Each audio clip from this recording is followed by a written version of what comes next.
Hébreux 10, verset 1. La loi possède une ombre des biens à venir.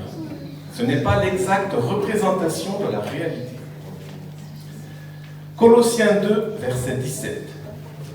Tout cela n'est qu'une ombre des choses à venir, mais la réalité est du Christ. Donc alors Dieu va instaurer 3 fêtes où le peuple hébreu devait se rassembler. Et donc on va voir à quoi correspondent ces fêtes, leur signification. Et ces fêtes, c'est l'ombre. Et en parallèle avec Jésus, quand il a mis la lumière, on va voir à quoi correspondent ces mêmes fêtes aujourd'hui. Et bien dans ma deuxième partie, on va voir un peu plus en profondeur comment la loi est l'ombre du Saint-Esprit.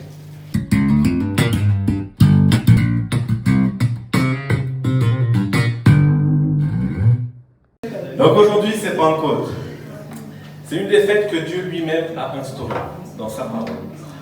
Et Dieu dit que c'est une convocation solennelle. Ce n'est pas une invitation, c'est une convocation. Donc bienvenue à chacun et chacune dans cette convocation de Dieu pour son peuple. Amen. Je vais vous dire 2 versets qui m'ont amené au titre de mon message. Hébreux 10, verset 1. La loi possède une ombre des biens à venir. Ce n'est pas l'exacte représentation de la réalité. Colossiens 2, verset 17. Tout cela n'est qu'une ombre des choses à venir, mais la réalité est du Christ. Amen. Donc j'ai intitulé mon message « L'ombre de Christ ». Une ombre, c'est quoi? C'est une ombre. Une ombre, ça veut dire que tu distingues une forme, mais tu ne sais pas vraiment exactement ce que c'est. Tu en distingues les contours, mais tu ne vois pas l'intérieur. C'est toujours noir à l'intérieur d'une ombre.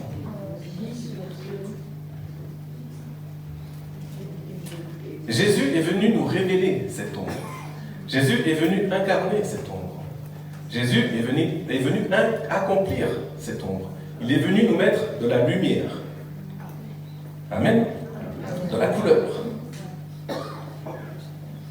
Ok. Quand vous lisez l'Ancien Testament, ça va, ça ne résonne pas trop? Non. Quand vous lisez l'Ancien Testament, notamment dans Exode, vous vous rendez compte que dans l'histoire du peuple hébreu, il y a une période de transition. Une transition entre 2 mondes. Une transition entre 2 manières de vivre. Une transition entre l'esclavage et la liberté. Une transition entre l'Égypte et Canaan, qui est la terre promise. Ça, c'est l'ombre. Et depuis que Jésus est venu jusqu'à aujourd'hui, en tant que chrétiens, nous sommes également dans cette même période de transition. Une transition entre 2 mondes. Une transition entre 2 manières de vivre. Une transition entre l'esclavage et la liberté. Une transition entre la terre et le ciel promis. Amen. Cette période de transition pour les Hébreux, elle peut se résumer en 3 étapes. La première étape, c'est la sortie de l'esclavage d'Égypte, qui marque le début d'une nouvelle vie. La deuxième étape, c'est la marche avec Dieu et la loi de Dieu dans le désert. Et la troisième étape, c'est l'entrée dans le pays promis. Depuis que Jésus est venu, et pour nous encore aujourd'hui, cette transition se fait également en 3 étapes. Première étape, c'est la sortie de l'esclavage du péché, qui marque le début d'une nouvelle vie. La deuxième étape, c'est la marche avec Jésus et son Saint-Esprit dans cette vie. Et la troisième étape, qui reste encore à venir, c'est l'entrée dans le pays promis, la vie éternelle avec Dieu. Ça va, vous me suivez? Oui. Amen. Amen. Et à chaque étape, quand on lit l'Ancien Testament, à chaque étape, Dieu va instaurer une fête. Et le mot fête en hébreu, c'est beaucoup plus profond que pour nous. Ça veut dire mettre un temps à part entre Dieu et son peuple pour un rendez-vous particulier.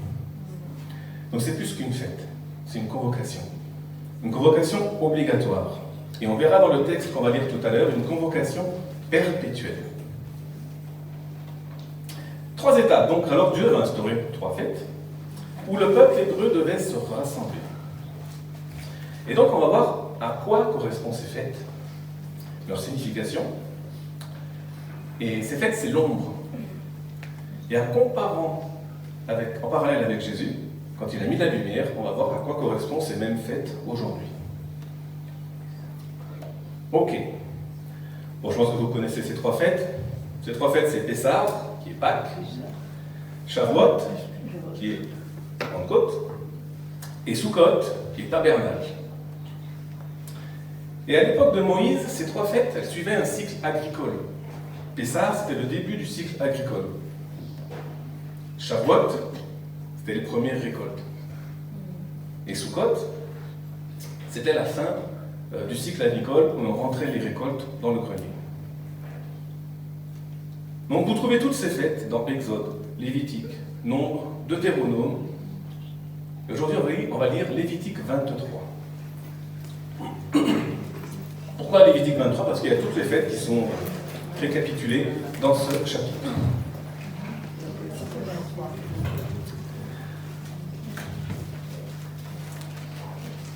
Donc on va développer ces 3 fêtes, mais de façon très simple, très rapide.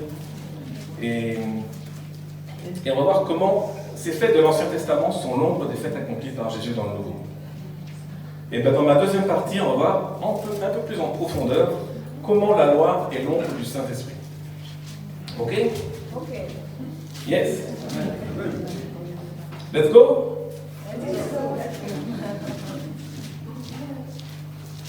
Vous y êtes à Lévitique ? Yes. Première convocation, ou première fête si vous voulez. Dans cette convocation, il y a 3 fêtes qui sont réunies. Donc on va lire à partir du verset 4.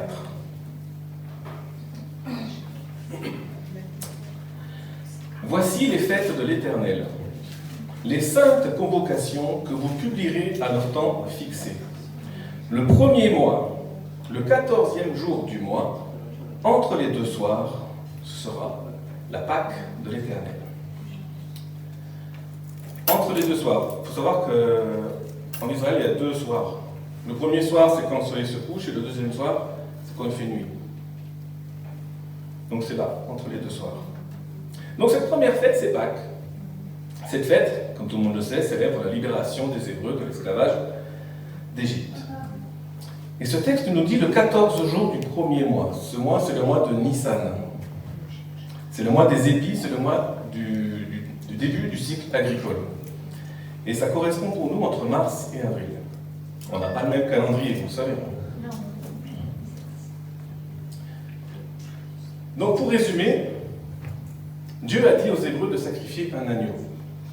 Tout le monde connaît l'histoire, de prendre le sang de l'agneau et de le mettre sur le linteau des portes. Parce qu'à ce moment-là, c'était la 10e plaie d'Égypte, c'était la mort de tous les premiers-nés. Et Dieu dit, mettez le sang de l'agneau sur le linteau des portes. Quand l'ange exterminateur va arriver, il va passer au-dessus et vous serez sauvés. Ça, c'est un résumé très très court. Maintenant, la Pâque, même Pâque avec Jésus. Jésus, quand on lit le Nouveau Testament, il est en train de célébrer cette Pâque de l'Ancien Testament. Il introduit un élément nouveau. La Sainte Seine, mon corps et mon sang qui est livré pour vous. Jésus, on l'a chanté, Jésus c'est l'agneau parfait de Dieu. Et Jésus, en tant qu'agneau parfait de Dieu, a été exécuté et tué au moment même où les Juifs sacrifiaient l'agneau de leur Pâque. Et tout comme le sang de l'agneau qui couvrait les linteaux des portes, couvrait les Hébreux, le sang de Jésus également nous couvre de la mort. C'est très très court, hein, le résumé. Mais en gros, l'ombre, pour moi l'ombre c'est l'Ancien Testament, la lumière c'est le Nouveau Testament. L'ombre c'est le sacrifice de l'agneau, l'animal. La lumière c'est le sacrifice de Jésus. Ça correspond à la crucifixion. Et pour nous aujourd'hui, ça correspond que nous sommes crucifiés avec lui. Ok ? Ok. Ok. Deuxième fête de cette première convocation, On continue à lire à partir du verset 6.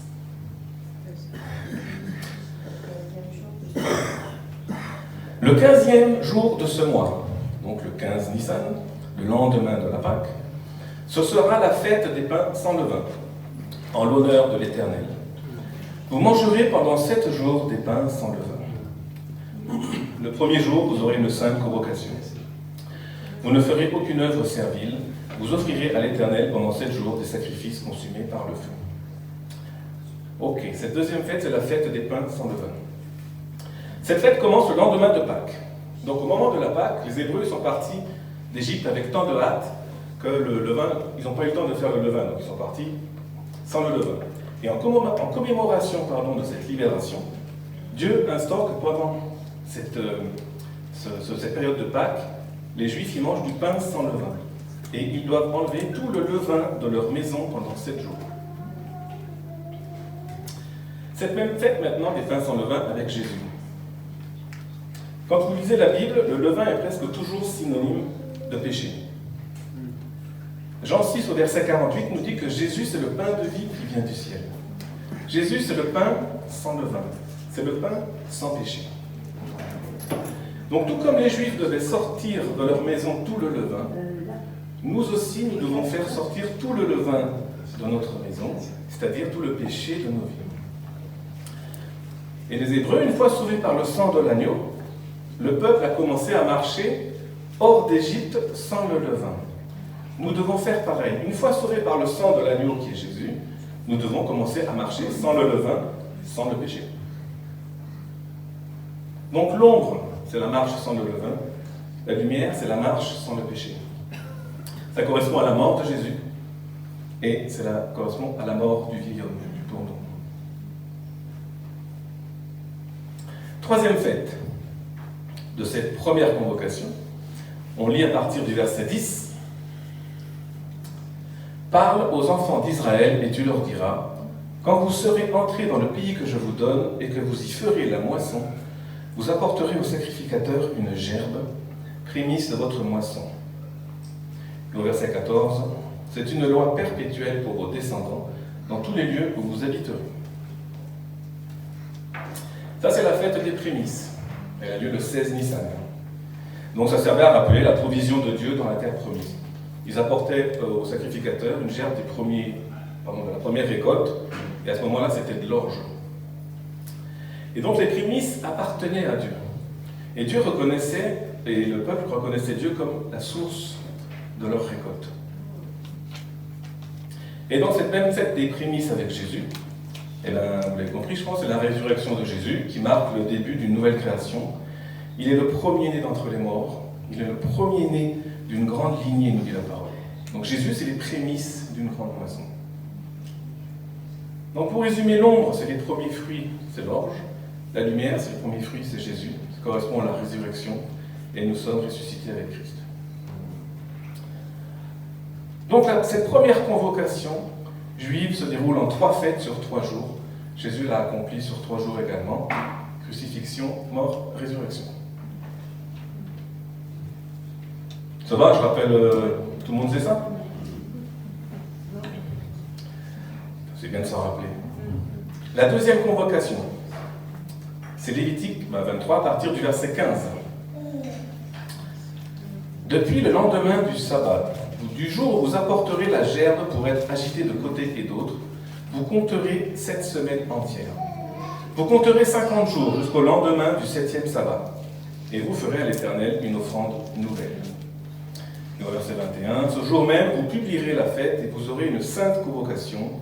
Vous ne ferez aucune œuvre servile, c'est une loi perpétuelle pour vos descendants dans tous les lieux où vous habiterez.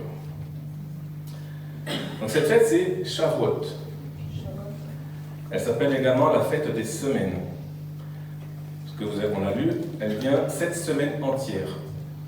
7 fois 7, 49, et c'est le lendemain qu'on fait la fête, c'est le 50e jour. C'est pour ça qu'on l'appelle aussi Pentecôte. Pentecôte qui veut dire 50e. Cette fête des semaines célébrait les premiers fruits de la récolte de blé cette fois. Et comme la fête des prémices, on offrait à Dieu les premières récoltes, afin qu'il bénisse tout le reste. Cette fête a lieu le 6 Sivan. C'est à la fin du mois de mai, au début du mois de juin pour nous. Aujourd'hui, c'est le 8 juin. C'est aujourd'hui qu'on fête Shavuot, Pentecôte. Mais Pentecôte, c'est aussi la commémoration du don de la loi sur le mont Sinaï. C'est pendant ce 3e mois, selon Exode au verset 19, Exode chapitre 19 au verset 1, que Dieu donne la loi à Moïse. Et on verra tout à l'heure le parallèle entre la loi et le Saint-Esprit. Un peu plus en profondeur. Pour l'instant, c'est un court résumé de tout ce que vous devez savoir normalement. Normalement. La Pentecôte avec Jésus. Quand vous lisez le Nouveau Testament, il est écrit que la foule était rassemblée au temple. Elle célèbre le don de la loi et les premiers fruits agricoles. Mais dans un autre endroit de Jérusalem, il y a d'autres personnes qui sont rassemblées aussi tous ensemble. Ce sont les disciples de Jésus. Ils sont tous rassemblés dans un même lieu. Jésus leur avait dit d'attendre le Saint-Esprit à Jérusalem et ils vont recevoir le don du Saint-Esprit. Ils vont être les ouvriers des premiers fruits. 3000 personnes vont se faire baptiser ce jour-là, à Pentecôte. Et ce jour de Pentecôte, donc les prémices de l'Église ont commencé. Les premiers fruits de la moisson spirituelle de Dieu. Donc l'ombre, c'est le don de la loi et les premiers fruits agricoles. La lumière, c'est le don du Saint-Esprit et les premiers fruits spirituels. Ok ? On y reviendra tout à l'heure. 3e convocation, et dernière convocation. Comme pour Pâques, il y a 3 fêtes dans cette convocation. Ce qui fait un total de 7 fêtes. On parle souvent des 7 fêtes de l'Éternel. Et là, c'est à partir du verset 23. L'Éternel parla à Moïse. Enfin, là, je vais vous dire les 3 fêtes d'affilée. Et on verra le lien avec Jésus plus tard. L'Éternel parla à Moïse, et il dit, « Parle aux enfants d'Israël et dis, le 7e mois, le 1er jour du mois, vous aurez un jour de repos, publié au son des trompettes, et une sainte convocation. Vous ne ferez aucune œuvre servile, et vous offrirez à l'Éternel des sacrifices consumés par le feu. » Cette fête, c'est Rosh Hashanah, qui veut dire tête de l'année. Elle marque le début du calendrier civil juif. Le mois de Nissan, c'est le 1er mois de l'année agricole. Là, c'est le mois de Tishri, c'est le 1er mois de l'année civile. Et ça correspond entre fin septembre et mi-octobre pour nous. Elle s'appelle aussi la fête des trompettes. Comme on l'a lu, il y a le son des trompettes. Et le son des trompettes du 1er jour de ce mois, ça marquait le début de 10 jours de repentance et de consécration devant Dieu avant le jour du grand pardon. 10 jours, on va lire tout de suite au verset 27. Le 10e jour de ce 7e mois, donc 10 jours après, ce sera le jour des expiations. Vous aurez une sainte convocation, vous humilierez vos âmes et vous offrirez à l'Éternel des sacrifices consumés par le feu. Vous ne ferez aucun ouvrage ce jour-là, car c'est le jour des expiations, où doit être faite pour vous l'expiation devant l'Éternel votre Dieu. Toute personne qui ne s'humiliera pas ce jour-là sera retranchée de son peuple. Toute personne qui fera ce jour-là un ouvrage quelconque, je la détruirai du milieu de son peuple. Vous ne ferez aucun ouvrage, c'est une loi perpétuelle pour vos descendants dans tous les lieux où vous habiterez. Ça rigolait pas. Donc ça, cette fête-là, c'est le Yom Kippour, ou alors le jour des expiations, comme on a lu, ou le jour du grand pardon. Cette fête est très importante pour le peuple d'Israël, car elle devait normalement apporter le pardon de Dieu pour le peuple pour une année. Il y a le souverain sacrificateur qui rentrait dans le lieu très saint avec le sang, le sacrifice, et il l'offrait sur l'autel, et après il ressortait. Quand il ressortait du lieu très saint, quand il ressortait vivant, et bien c'était le signe que Dieu avait pardonné le peuple pendant une année. Donc après c'était la joie. Et c'est la 3e fête, au verset 34, parle aux enfants d'Israël et dit, le 15e jour de ce 7e mois, ce sera la fête des tabernacles, en l'honneur de l'Éternel pendant 7 jours. Au verset 41, vous célébrerez chaque année cette fête à l'Éternel pendant 7 jours, c'est une loi perpétuelle pour vos descendants. Voilà, vous habiterez dans des tentes, ça rappellera que j'ai fait habiter sous des tentes les enfants d'Israël après les avoir fait sortir du pays d'Égypte. Je suis l'Éternel, votre Dieu. Donc cette fête-là, c'est une fête de réjouissance en l'honneur de l'Éternel. Cette fête, c'est Sukkot, où elle est en octobre, bien sûr, et elle s'appelle aussi la fête des tabernacles, la fête des tentes, la fête des huttes, la fête des cabanes. Voilà. Et donc cette fête, on l'a lu, c'était pour se souvenir que dans le désert, ils habitaient dans des cabanes, dans des tentes. Et à Sukkot, c'est la fête des récoltes aussi. On rentre les récoltes dans le grenier, parce qu'après, il n'y aura plus de récolte avant le mois de Nissan, avant Pâques de l'année d'après. Et donc ils se fabriquent, les Juifs, ils fabriquent des cabanes, on appelle ça des soukas, dans leur habitation. Et dans la souka, en fait, ils mangent, ils dorment et ils lisent la Torah. Et dans la souka, en fait, c'est la convivialité. Elle est toujours ouverte, elle n'est jamais fermée. Et il doit toujours y avoir du monde dans la souka. Et on l'a fait une fois, nous chez nous, non, 2 fois je crois. Et c'était la période que Emma faisait des cabanes partout. Et donc on avait fait une souka dans une chambre, elle avait tiré des draps. Et donc on dormait là, on mangeait là, et on disait la parole là. On a fait une fois de Solène aussi, je crois. Je s'en rappelle. Ouais. Oh, c'est sympa. Ok, ça c'est Sukkot. Maintenant, ces 3 fêtes à la lumière de Jésus. On a vu que Jésus, à Pâques, a instauré une nouvelle Pâques. Ok. On a vu que Jésus, à Pentecôte, a instauré une nouvelle Pentecôte. Ok. Alors maintenant, à Sukkot, qu'est-ce que Jésus a instauré de nouveau? En fait, rien, parce qu'il n'a encore pas accompli cette fête. Au début, je vous parlais de cette période de transition, vous savez, qui se fait en 3 étapes. Première étape, première fête, Pâques. C'est la sortie de l'esclavage du péché qui marque le début d'une nouvelle vie. Deuxième étape, c'est la deuxième fête, c'est Pentecôte. C'est la marche avec Jésus et son Saint-Esprit dans cette vie. Troisième étape, troisième fête, Sukkot, ce serait le retour de Jésus et l'entrée dans le pays promis de la vie éternelle avec Dieu. Et comme c'est la fin d'un cycle, la fin du cycle agricole, avec la moisson finale, on rentre le grain dans les greniers, comment ne pas faire le lien avec la moisson finale des âmes? Cela correspondrait bien à la fin du cycle de ce monde et le retour de Jésus. Humainement, ça colle bien. Enfin, moi, je trouve, ça colle pas trop mal. Mais j'ai envie de dire, méfions-nous de ces choses qui collent bien. Des certitudes qu'on croit avoir. Car les voies de Dieu ne sont pas nos voies et ses pensées ne sont pas nos pensées. Amen. Deutéronome 29, 29 nous dit que les choses cachées sont à l'Éternel, mais les choses révélées nous appartiennent. Dieu nous révèle ce qu'il a envie de nous révéler. Acte 1, verset 7 nous dit « Ce n'est pas à vous de connaître le temps et les moments que le Père a fixés de sa propre autorité. » Et Jésus lui rajoute « Soyez vigilants, car vous ne savez pas quand le Fils de l'homme reviendra. » Donc, prudence, prudence. Mais quand même, bon. Donc voilà pour les fêtes de l'Éternel. Très court résumé sur les 7 fêtes et convocations de Dieu. Et pour la petite anecdote, les Juifs, ils appellent Pâques la fête de la liberté, vu qu'ils ont sorti de l'esclavage.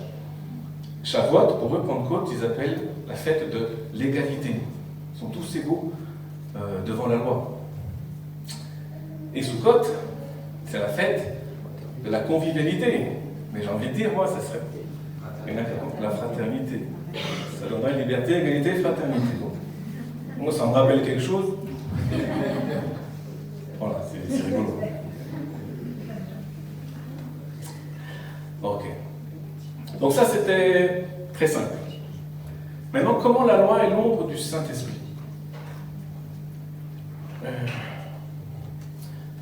Les Juifs, aujourd'hui, fêtent le don de de la loi, et nous le don du Saint-Esprit. Ok? Ce n'est pas un hasard que ça tombe le même jour. Ce n'est pas anodin que Jésus soit mort et ressuscité à Pâques. Il fallait que ce soit similaire tout en étant différent. Ce n'est pas un hasard quand Jésus a dit d'attendre à Jérusalem la venue du Saint-Esprit. Il fallait que ce soit similaire tout en étant différent. Et pourquoi à Jérusalem? Pourquoi il a dit d'attendre? Il aurait pu les monter au ciel. 10 jours ils ont attendu avant que l'Esprit vienne. Il aurait pu venir de suite. Il a dit non, attendez. Attendez, c'est pas le temps. Et attendez à Jérusalem. Avant ces fêtes, on appelait ça aussi des fêtes de pèlerinage. Parce qu'en fait, tout le peuple, surtout les hommes, devait monter à Jérusalem. Donc là, à Pentecôte, tout le peuple sera là.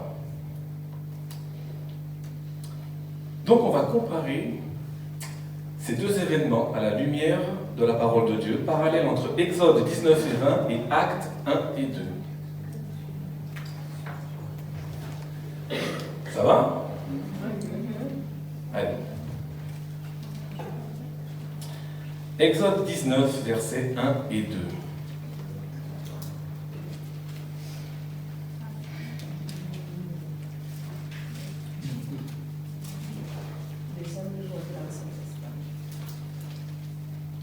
Le 3e mois, après leur sortie du pays d'Égypte, les enfants d'Israël arrivèrent ce jour-là au désert de Sinaï.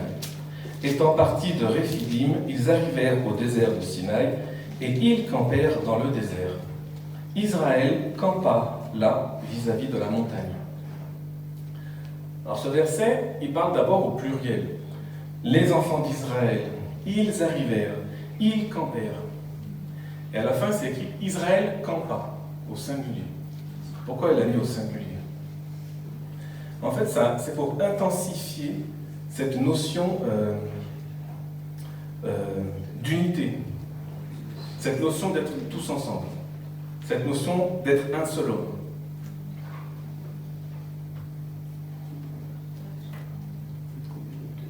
Ouais, une communauté, un seul cœur, un seul homme. Israël campa. Et la parallèle avec Acte 2, verset 1, le jour de la Pentecôte, les disciples étaient tous ensemble dans le même lieu.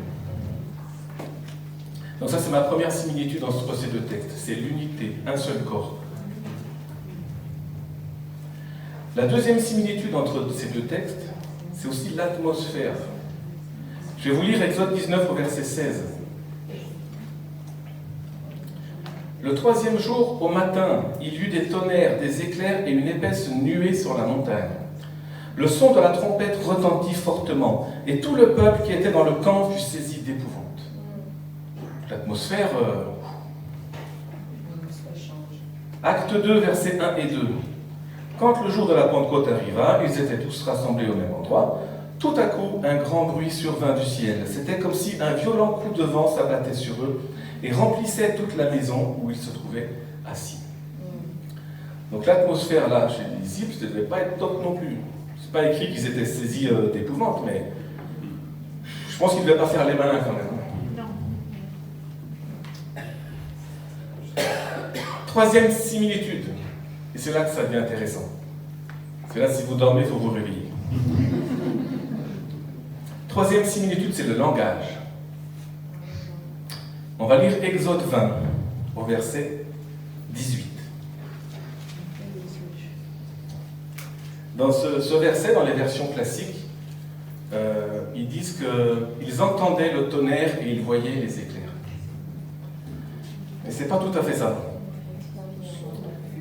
Je vais vous lire l'Exode avec la version Thomson.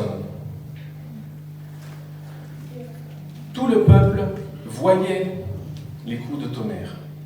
Tout le peuple voyait les coups de tonnerre, les éclairs, le son de la trompe, la montagne fumante. Le peuple vit alors, ils tremblèrent et se tinrent à distance.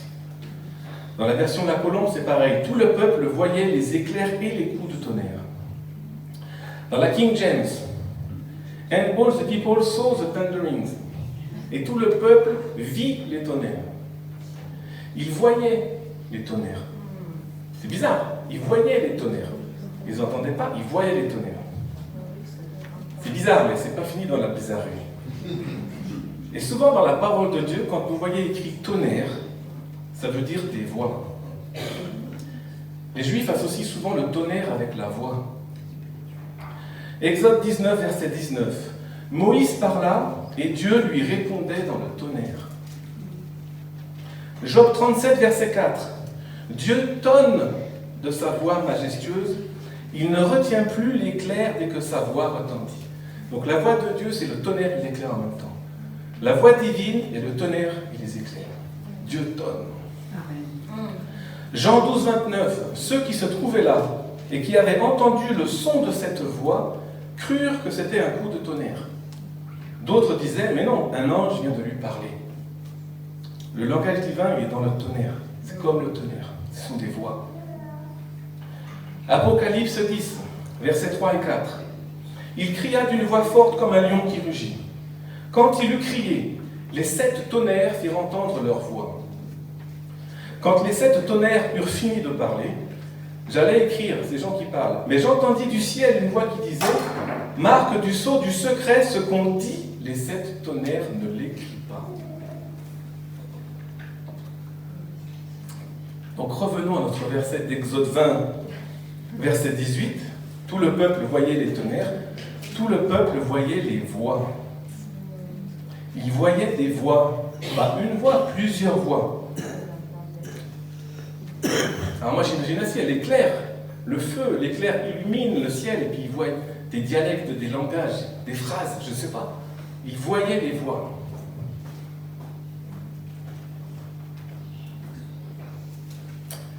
Acte 2, versets 2, 3 et 4. Tout à coup, il vint du ciel un bruit comme celui d'un vent impétueux, et il remplit toute la maison où ils étaient assis. Des langues, semblables à des langues de feu, leur apparurent, séparées les unes des autres, et se posèrent sur chacun d'eux.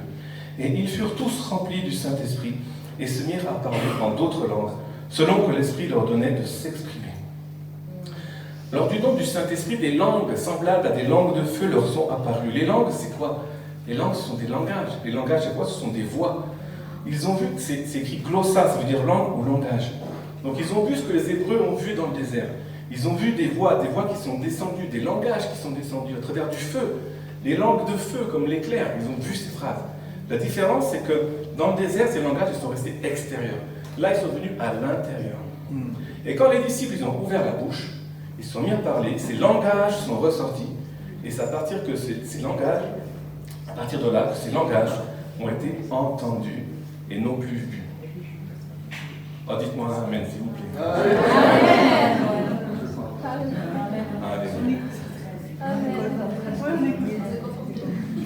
Ouais. Ils ont été entendus. Acte 2, verset 6. Au bruit qui eut lieu, la multitude accourut, et elle fut confondue parce que chacun les entendait parler dans sa propre langue.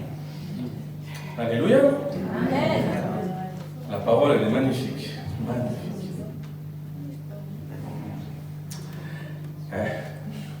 Et ma question, pourquoi on ne voit plus ça aujourd'hui? La loi a été donnée dans une grande cérémonie, j'ai envie de dire. Les voix, les éclairs, le tonnerre. Et tout le peuple était rassemblé, tout le peuple était là. Tout le peuple, ils ont vu cela pour la première fois. Et ensuite, pour les générations suivantes, la loi s'est transmise oralement et normalement de génération en génération. Le Saint-Esprit a été donné exactement de la même façon.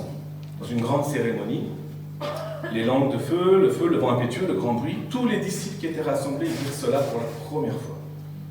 Mais pour les futurs disciples, ça se fait normalement.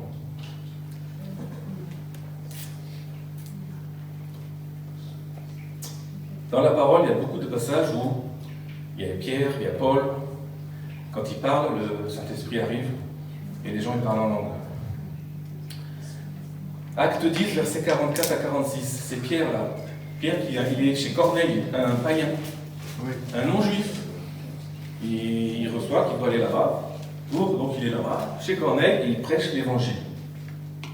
Et pendant qu'il parle, je vais vous lire, comme Pierre prononçait ces mots, le Saint-Esprit descendit sur tous ceux qui écoutaient la parole. Tous les fidèles circoncis, donc tous les copains de Pierre, qui étaient venus avec Pierre furent étonnés de ce que le don du Saint-Esprit était aussi répandu sur les païens. Donc ils étaient étonnés de voir qu'ils avaient le Saint-Esprit. Comment ils ont vu qu'ils avaient le Saint-Esprit?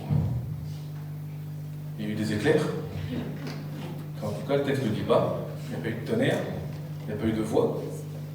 C'est écrit quand Pierre, il parlait. Il parlait, puis il dit, bah tiens, ils ont le Saint-Esprit. Comment ils ont vu?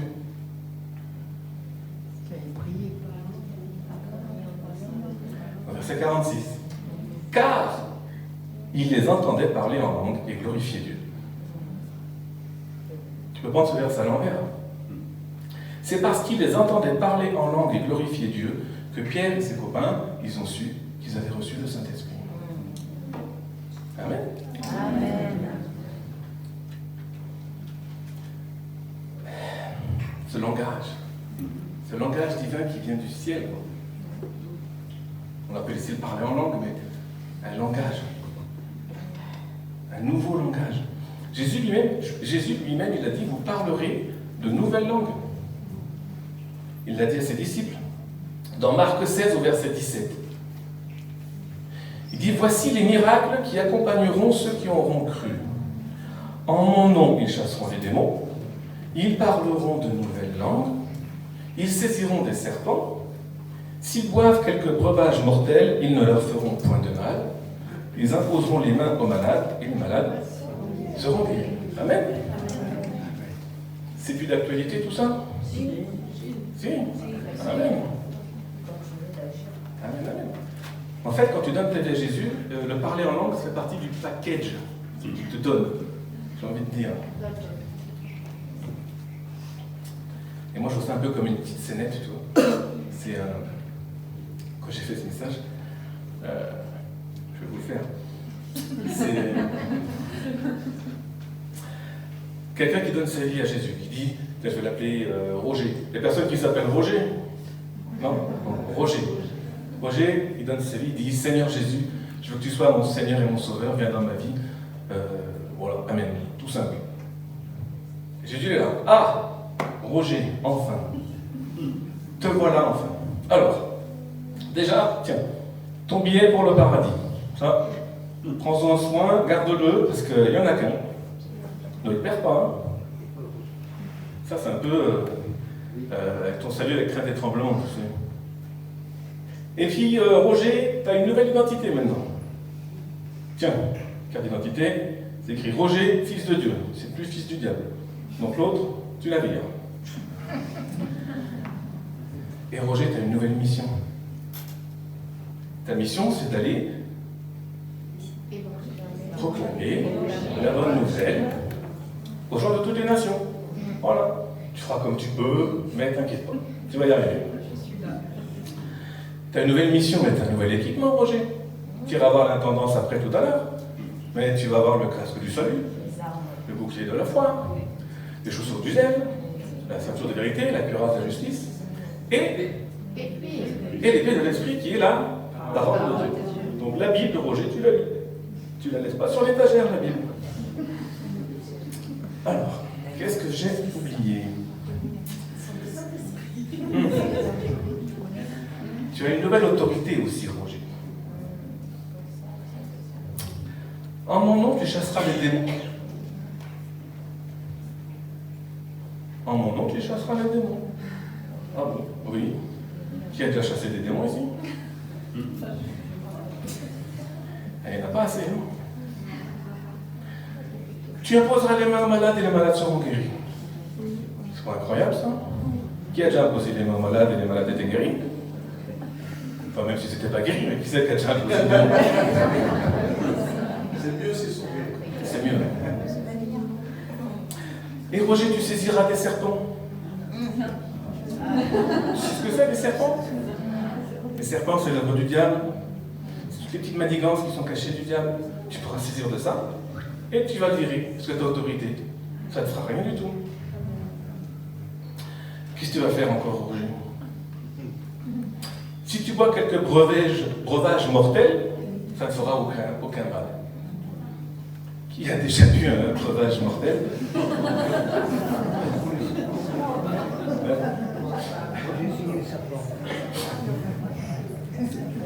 Moi, je connaissais quelqu'un, c'était un groupe de chrétiens, ils sont allés manger au restaurant. Et il n'y a qu'une seule personne qui a béni son repas, mais les autres non, ils ont commencé à manger. Ils ont tous été malades, ils ont eu une intoxication alimentaire, sauf la personne qui a béni son repas. C'est un peu ça, quoi. Amen. Eh bien, Roger, c'est bon, non? Qu'est-ce qui manque? Ah, tu auras un nouveau langage, Roger. Tu vas parler une nouvelle langue. Ça te permettra de discuter avec moi, parce que moi je l'aurai si tu ne sais pas, Roger, parce que moi je vais partir là-haut. Et là, il y aura Saint-Esprit, il va t'amener tout ça. Il va t'amener la puissance. Et, Roger, ce langage, il ne passera pas par ton intelligence. Parce que ton intelligence, elle est faussée par tes jugements, sentiments et convictions. Donc c'est un nouveau langage qu'on va te donner, qui t'appartient, et à toi seul. Et ça, c'est le Saint-Esprit qui va te l'apporter. Donc, Roger, attends-le. Attends-le, ce nouveau langage. Roger, parce que Roger, il est français, il parle français. S'il va en Angleterre, il est obligé d'apprendre l'anglais. S'il va en Italie, il va apprendre l'italien. Il va avoir un nouveau langage. Il vient de changer de royaume, Roger. Dans le royaume de Dieu, on ne parle pas comme ici. Tu as un nouveau langage. Le langage de Dieu, ce langage divin qui est descendu. Amen. Bon projet, ce n'est pas une option. Si tu veux être efficace, attends le Saint-Esprit. Jésus, il a attendu le Saint-Esprit avant de commencer son ministère. Il n'a rien fait sans le Saint-Esprit. Jésus l'a dit, je vous enverrai le Saint-Esprit. Et il va vous donner cette puissance qui vous manque pour accomplir ce que je veux que vous accomplissiez.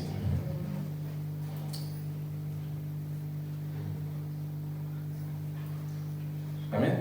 Amen.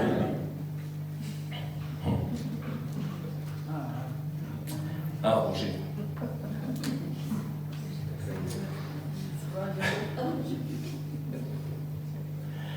Amen, amen. Je vais m'arrêter là. Je vais appeler les chanteurs. Et...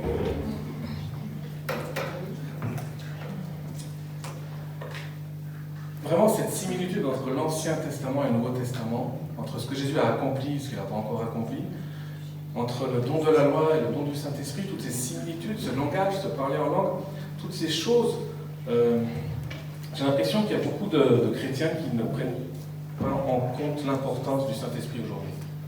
On est dans l'ère du Saint-Esprit, on est sur cette marche avec le Saint-Esprit dans cette vie jusqu'à ce que Jésus revienne. Il a dit, il est plus avantageux que je m'en aille, comme ça je peux vous envoyer le Saint-Esprit. Aujourd'hui on prie Dieu, on prie Jésus, mais le Saint-Esprit a plus de mal. Pas forcément ici, hein, mais en général. En général.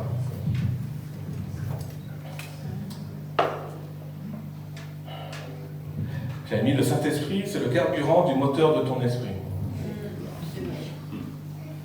Donc si tu ne prends pas de carburant, tu n'avances pas, quoi. Tu fais un peu de surface. Et c'est plus dur. Et tu te dis, mais j'y arrive pas. Et ça ne marche pas. Et quand je prie, ben, je ne suis pas guéri. Et tatati, et tatata. Souvent on se plaint. Parce qu'on ne connaît pas le Saint-Esprit. Pas assez. Et, ou alors trop. Enfin, trop. Souvent, il y a beaucoup de personnes qui disent le Saint-Esprit m'a dit que, ou le Saint-Esprit m'a dit que. Mais souvent, c'est pas le Saint-Esprit qui t'a dit que. Des fois, c'est plus le diable qui te dit que, ou c'est ta chair qui te dit que. Si ta chair, elle n'est pas vraiment crucifiée à elle-même, tu fais un peu ce que tu as envie de faire, et puis tu te dis, ben, c'est le Saint-Esprit qui m'a dit. Comme ça, si je me plante, c'est le Saint-Esprit. Mais attention, ça c'est blasphème. Donc voilà, il faut être à l'écoute du Saint-Esprit, c'est une marche avec lui aujourd'hui. Et il agit. On va chanter le chant, le Saint-Esprit est là, parce qu'il est là, forcément. Il est en nous, il est autour de nous, il est au milieu de nous, il est partout. Et on va chanter parce que oui, il agit, il a déjà agi dans le passé, il agit encore aujourd'hui, il agira encore demain. Amen. Donc on va le laisser faire. Là, ce sera mon temps de ministère.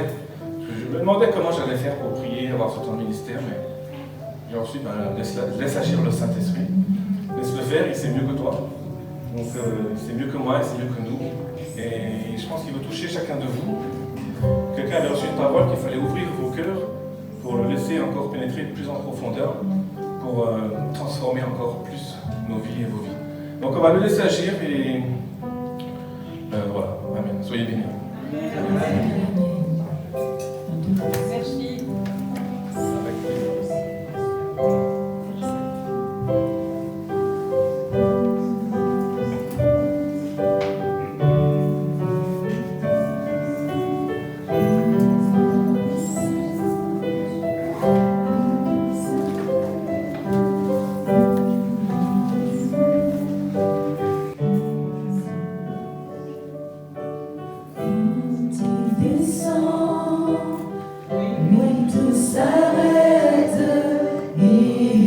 Transfert entre ciel et terre.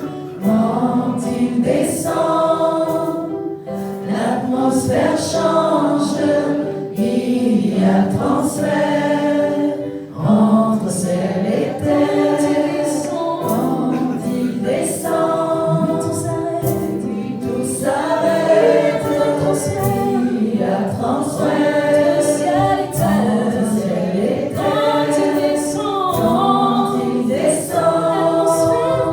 L'atmosphère change, il y a transfert entre ciel et terre.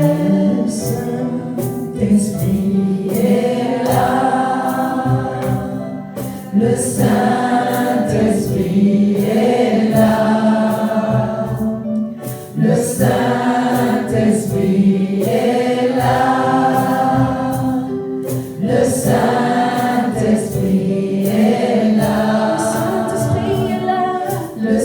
Le Saint-Esprit est là. Le Saint-Esprit est là. Le Saint-Esprit est là. Le Saint-Esprit est là. Les maladies s'enfuient, les aveugles voient, les paralytiques sortent de joie, les stériles enfantent, les sourds entendent, par sa puissance, par sa puissance. Les maladies s'enfuient, les aveugles voient, les paralytiques sortent de joie, les stériles entendent, les sourds entendent, par sa puissance, par sa puissance.